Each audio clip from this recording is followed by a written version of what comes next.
دا د کندهار ولایت په ختیځ کې پرته د امان ولسوالي ده چیرې چې د کندهار ښار شروع کیږي. تازه د کندهار ښاروالي ریاست د سلام مخابراتي دولتي شرکت په مالي ملاتړ په یاد ولسوالۍ کې د کندهار ښار لپاره د یوې عمومي دروازې جوړولو کارونه پیل کړي دي. د دروازې مالي لګښت چې دی هغه افغان ټیلیکام ان شاء الله کوي او دا رقم د سنسکای شرکت په سره همکاري سره دا یو غوښتنه و د ولسونو غوښتنه و چې باید کندهار دروازه ولري. ان شاء الله داسې دروازه و معیاري دروازه به جوړو چې نه به وي بله دروازه. ځکه تقریبا موږ په میاشتو د ښاروالۍ سره مجلسو په هماهنګۍ باندې اخته وو چې موږ یو داسې دروازه ډیزاین کړو او پلان یې کړو چې هغه ان شاء الله په ساحه کې به نه وي.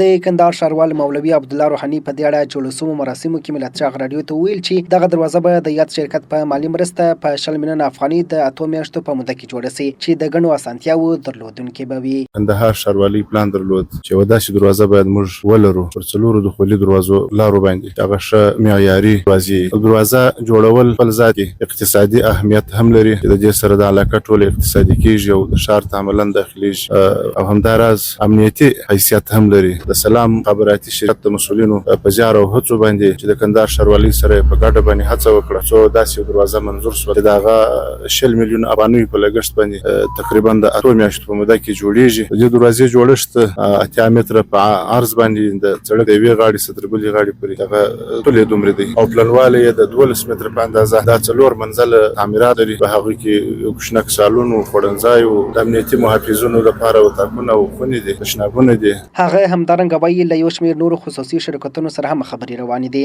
ترڅو د کندهار ښار لپاره په نورو سیمو کې هم عمومي دروازې جوړې کړي. چې بعضو شرکتو تجارتي شرکتونو او اماراتي شرکتونو زموږ سره وعدې کړي دي ان شاء الله د هغه شاهدان به مو اوسو ولې هلې ځلې به کوو. خدای پاک ته مسته چې کار به وشي. دقیق وخت نو سو ویلی چې په دغه وخت باندې